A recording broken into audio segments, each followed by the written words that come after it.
Del Padre, del Hijo y del Espíritu Santo. Amén. Queridos hermanos, continuamos nuestra explicación, meditación sobre la doctrina católica, apoyándonos en el Catecismo Mayor del Papa San Pío X.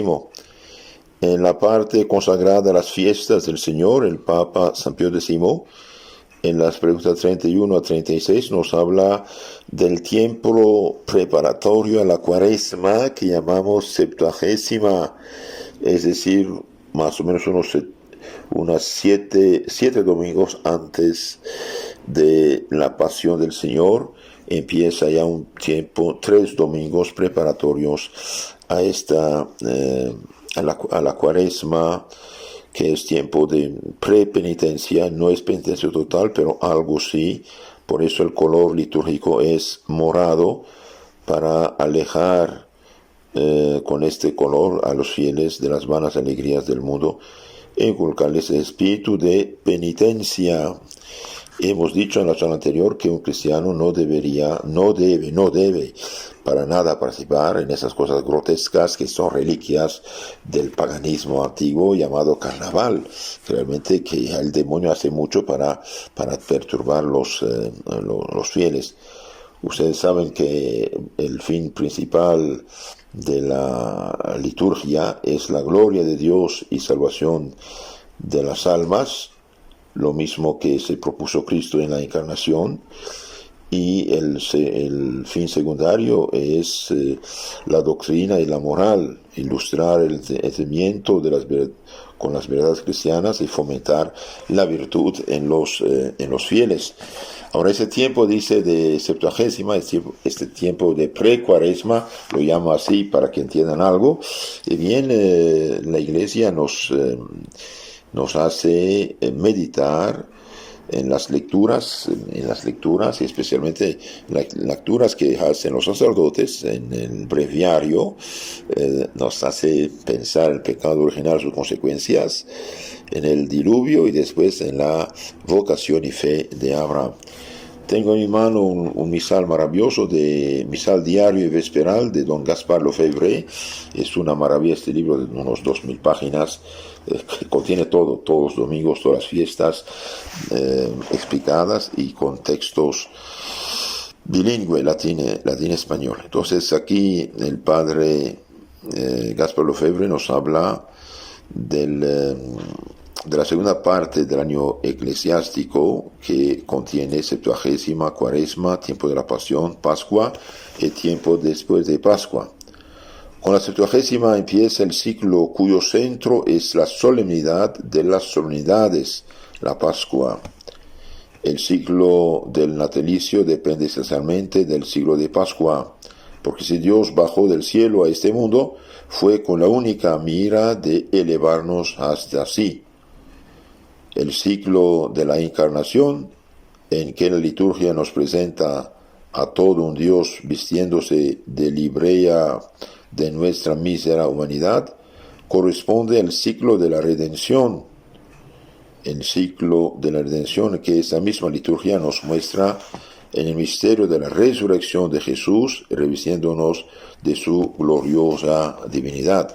Entonces, en tiempo de Navidad, Dios se viste de nuestra humanidad mísera, y en tiempo de la resurrección, Cristo nos reviste de su gloriosa divinidad, dándonos la gracia, la salvación. Esta es la obra magna que el Padre encomendara a su Hijo. Por eso la Iglesia, que nos ha manifestado la divinidad de Cristo durante la primera etapa del año eclesiástico, Navidad de Epifanía, nos muestra en la segunda aquello que Jesús hizo para merecerla y comunicarla a los hombres.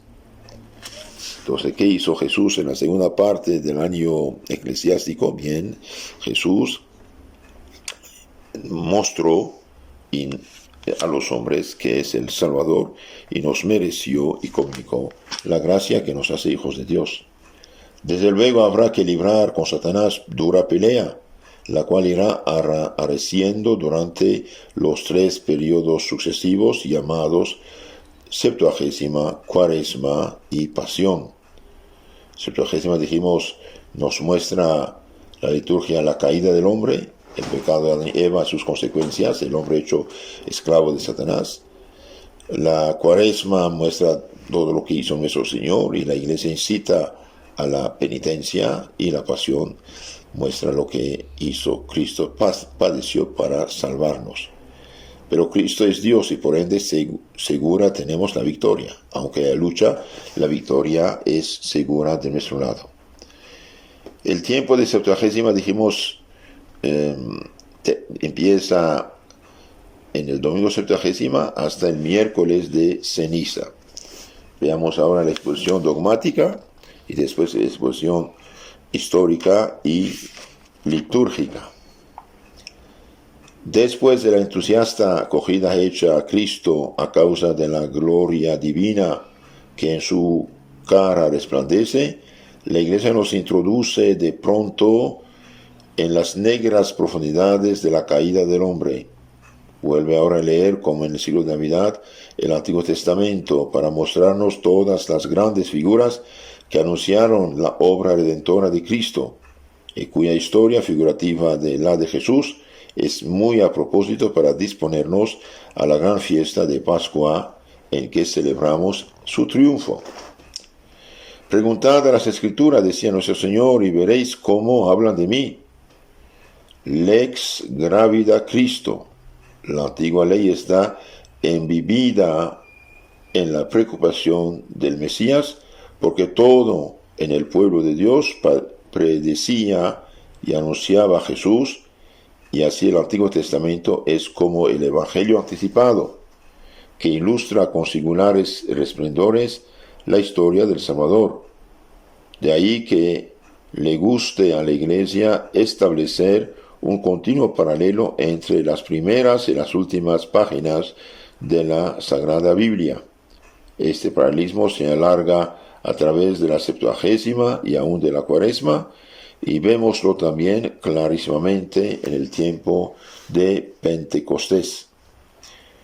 El cuadro siguiente explica por menudo en los domingos sucesivos, nos permitirá darnos cuenta cabal de todo lo dicho y nos dirá cómo se ha de estudiar la Septuagesima y la Cuaresma para desentrañar todo su sentido.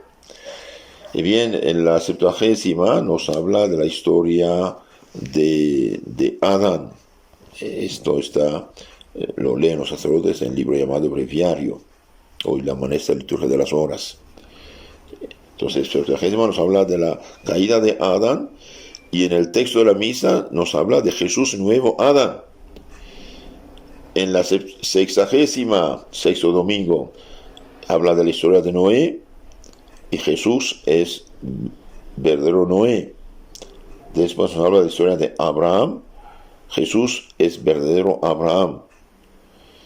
Después en la Cuaresma, primer domingo de Cuaresma, nos habla el pensamiento de la Cuaresma absorbe al de Isaac. Nos habla de Jesús en el desierto. Segundo domingo de Cuaresma habla de Jacob. Jesús es verdadero Jacob. Tercer domingo de Cuaresma habla de José. Jesús es el verdadero José, vendido por envidia por sus hermanos. Cuarto domingo, historia de Moisés. Jesús es nuestro verdadero Moisés, que libertó no solo el pueblo de Israel de la esclavitud, sino a toda la humanidad. Jesús repara los hierros cometidos por Adán. Es para la Iglesia el verdadero Noé, o sea, el fundador de nuevo pueblo. Es con mayor razón que el mismo Abraham, la cabeza del pueblo escogido de Dios. Es aún mejor que Jacob, el protegido y el bendito de Dios. Mejor también que José devolvió el bien por el mal, y mejor que Moisés libró a su pueblo del cautiverio del pecado. Moisés libró el pueblo del cautiverio del faraón, Jesús nos liberó del cautiverio del pecado y de Satanás. En efecto, ¿qué es lo que da poder a Satanás sobre los hombres? Es el pecado, Jesús vino a destruir el pecado, comunicar la salvación, el perdón, la gracia a los hombres. Por eso la función principal de la iglesia, de los hombres de la iglesia primeramente, es predicar el evangelio y santificar las almas, arrancarlas de la garra del demonio y del pecado. No otra cosa, lo demás viene después, pero esto es primero, salvar las almas, primer función de Cristo y de su iglesia. Moisés alimentó el pueblo con el maná, y bien Jesús nos alimentó y alimenta con el verdadero pan que bajó del cielo. Fundir así las historias del pueblo de Dios, de Jesús y de la iglesia es entrar en la mentalidad que ha presidido a la composición del misal romano, que tiende a hacer participar a la iglesia del misterio de Pascua, misterio anunciado ya por Israel y realizado después completamente por Jesús. Durante el tiempo de la Septuagésima, la iglesia se detiene particularmente en considerar los tres fines, las tres figuras más bien que acabamos de mencionar. Vemos caer a Adán, pecado original. Vemos las funestas consecuencias de esta caída septuagésima. Vemos también hasta dónde llegó la malicia de los hombres de los pecados personales actuales y cómo fue castigada esta humanidad pecadora con el diluvio de agua sexagésima.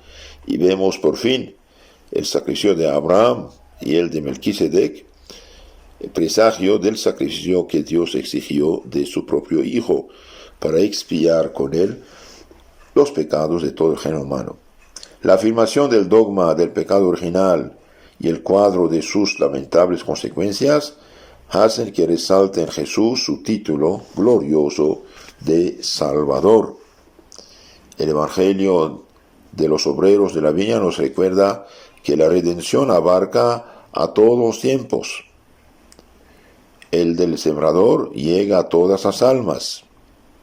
Y la curación del ciego de Jericó, que sigue el anuncio de la pasión, nos dice cuáles hayan sido los benéficos efectos que en nosotros produce Cristo.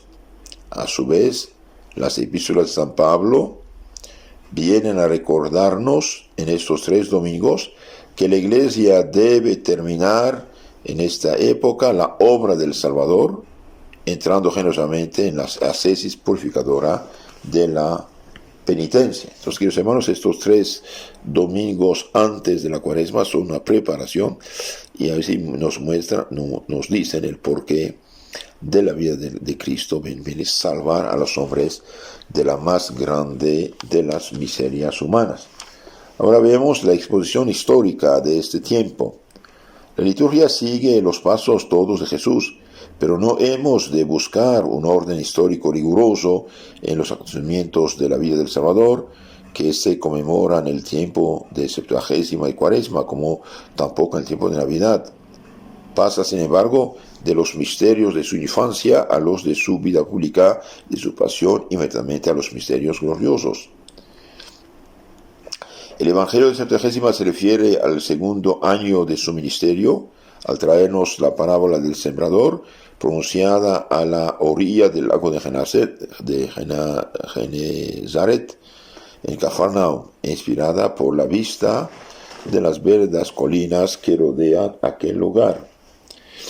El Evangelio del Septuagésima ofrece a nuestra meditación la parábola de los obreros de la viña, pronunciada por Jesús en Perea el año 3 de su vida pública, y la festividad pascual en que el Salvador debe ser inmolado se aproxima, y por eso proviene Jesús a sus apóstoles que pronto habrán de cumplirse las profecías en torno de su pasión y su muerte. Para ir a Jerusalén tiene primero que vadear el Jordán, y entonces es cuando en Jericó cura el ciego, de que nos habla el Evangelio del domingo 50. Hemos pues de entrar en este ambiente general si queremos vivir compenetrados con la Iglesia durante todo el discurso del año. El mejor modo de prepararnos a celebrar los gloriosos acontecimientos del tiempo de Pascua es sin duda unirnos a Cristo en los dolorosos sucesos con que se inaugura su ministerio. porque entonces mismos es cuando empiezan a declarar su hostilidad los enemigos del Salvador, y su rabia irá acrecentándose de día en día hasta que logren saciarla plenamente con el deicidio el Viernes Santo. Por envidia y maldad van a matar Cristo nuestro Señor, el inocente Cordero, el Viernes Santo. Entonces se llega a comprender el porqué de la reprobación de Israel y de la elección de los gentiles, a los cuales alude continuamente la liturgia de la Septuagésima y de la Cuaresma. En efecto, los fariseos, al exigir de Pilatos la crucifixión de Jesús, bien rechazan el Salvador que Dios les ha mandado, y Cristo abre la puerta a los pueblos gentiles que van a formar la cristiandad durante 2000 años. Así esta parte del ciclo une estrechamente en la Iglesia a su divino esposo en la fase de su vida en que obra nuestra salvación, lo cual quiere decir que hacemos nosotros los sentimientos todos de Cristo, divino misionero y salvador nuestro. Cooperamos en su obra redentora, haciendo penitencia y oyendo la palabra de Dios y expulsando de nuestro corazón al demonio, cuyo poderío vino Jesús a desbaratar. La descripción de los combates de Cristo y de la Iglesia es aquí el matiz propio de toda esta época del año litúrgico. Por todo esto se puede ver cómo la liturgia, al instruirnos con las páginas paralelas de uno y otro testamento, da gran unidad al plan divino, suprimiendo en cuanto es posible las distancias de tiempo y de lugar y haciendo contemporáneos a todos los pueblos en Jesucristo, cuya vida anualmente va trazando. Entonces Cristo vino para destruir el reino de Satanás en el mundo, en las almas. Y nosotros bautizados hemos hecho un pacto con Cristo el día de nuestro bautismo. Dijimos por la boca de nuestros padrinos, renuncia a Satanás, a sus obras, a sus seducciones. Y los hermanos, es algo muy, muy serio esto. Por eso la Iglesia Madre en ese tiempo de Cuaresma, de Pascua, pide y exige y ordena con autoridad divina a todos sus hijos de confesarse y comulgar para tener parte con Cristo y su victoria y su salvación. Por lo tanto, los que están en unión libre, que nunca se han casado por la Iglesia, que tienen hijos, que forman, digamos, un hogar, tienen que casarse por la Iglesia cuanto antes, sin gastos y sin complicaciones, sin fiesta de gasto. Pedir la bendición de Dios y punto, una buena confesión, pedir la bendición de matrimonial y ya están casados. Y por desgracia los que están separados, esposos separados, casados por la Iglesia, que no se junten, que no vuelvan a hacer, como dice, su vida. ¿Por qué? Porque ya están casados, que queden con Dios, piden ayuda, misericordia, la gracia de su matrimonio y traten de reconciliarse con su esposo o con su esposa. Aunque una persona se ha unido con otra persona, aunque tenga hijos, no son esposos. Si están casados ya por la Iglesia, y viene ese adulterio, es pecado, escándalo grave. Tiene que reconciliarse con su esposo y esposa. No hay de otra si quieren salvarse y expulsar el demonio de su corazón. Veamos ahora la exposición litúrgica y terminamos con ese tema de la Septuagésima. El tiempo de la Septuagésima comienza siempre en la 9ª semana antes de Pascua y comprende 3 domingos llamados, dijimos, Septuagésima, 70, Sexagésima, 60 y Cuadragésima, 50. Estos nombres tomados del sistema corriente de contar indican la serie de decenas de días subiendo hasta la Pascua. De ahí viene también el nombre de Cuaresma, 40 días. Pero bien se ve que esos números no son del todo exactos. Es manera de hablar de romana. La Pascua es fiesta móvil y puede caer, según los años, entre el 22 de marzo y el 25 de abril, depende. Cuando ocurre pronto, han de suprimirse uno o más domingos de los de Epifanía, los cuales se dejan para después de Pentecostés. Esta época litúrgica es como un preludio al tiempo de Cuaresma y preparación lejana a la fiesta de la Santa Pascua, sirviendo como de puente entre las alegrías de Navidad y la austera penitencia de la Santa Cuaresma. Si bien todavía no obliga el ayuno, pero los ornamentos son ya morados, el canto de gloria se suspende y el meteorologio nos anuncia el domingo de Septuagésima en que se deja del canto del Aleluya. ¿Y cómo podríamos cantar los cánticos del Señor en el destierro? Así que cesa de resonar ese cántico de alegría durante la época cuyo espíritu, cuyo mismo nombre de Septuagésima nos recuerdan los 70 años del cautiverio de Babilonia, que tuvo lugar entre 586 y 539, cuando los judíos fueron cautivos en Babilonia. Esta tierra extraña es para el pueblo cristiano el mundo lugar del destierro, mientras que el aleluya es el cantar que San Juan oye en el cielo. La liturgia que hoy lo deja volverá a tomar el aleluya en el tiempo de Pascua, imagen de la vida futura y gloriosa que ha de seguir a la resurrección general de los muertos. Desterrados mientras tanto en este valle de lágrimas, suspiramos por el día sin ocaso del aleluya perenne eterno del cielo. El ciclo temporal de Septuagésima expira el miércoles de ceniza y el santoral puede llegar hasta el 10 de marzo si la Pascua ocurre el 25 de abril. Debido que Cristo fue crucificado el 14 de Nisan, según el calendario judío que es lunar, por esto cada año la fiesta de Pascua cambia. Entonces, queridos hermanos, hay 3 semanas que llamamos pre-cuaresma. No es todavía penitencia, pero es una cierta penitencia, preparación al tiempo de la cuaresma, que empieza el miércoles de ceniza, que es día de ayuno y abstinencia. Ayuno significa se hace una sola comida al día. Abstinencia, no se come carne este día ni todos los viernes, no solamente de Cuaresma, sino también del año.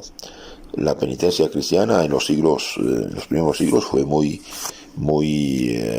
exigente. Eran realmente 40 días de ayuno riguroso, sin comer carne, nada de animal, nada de producto animal. Hoy quedan solamente 2 días de abstinencia, de no comer carne, el miércoles de ceniza, el viernes santo, ayuno y penitencia, ayuno una sola comida, abstinencia no comer carne, y también todos viernes, no solamente de la cuaresma, sino del año, no comer carne por penitencia, por la pasión de Cristo nuestro Señor. En la charla siguiente hablaremos de la cuaresma. Que Dios los bendiga, la Virgen los cuide y que nadie participe en esos grotescos carnavales que son reliquias del paganismo.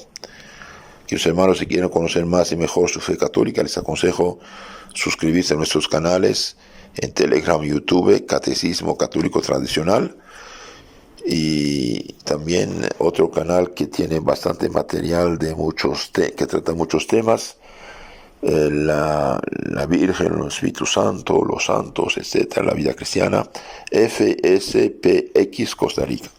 Que Dios los cuide.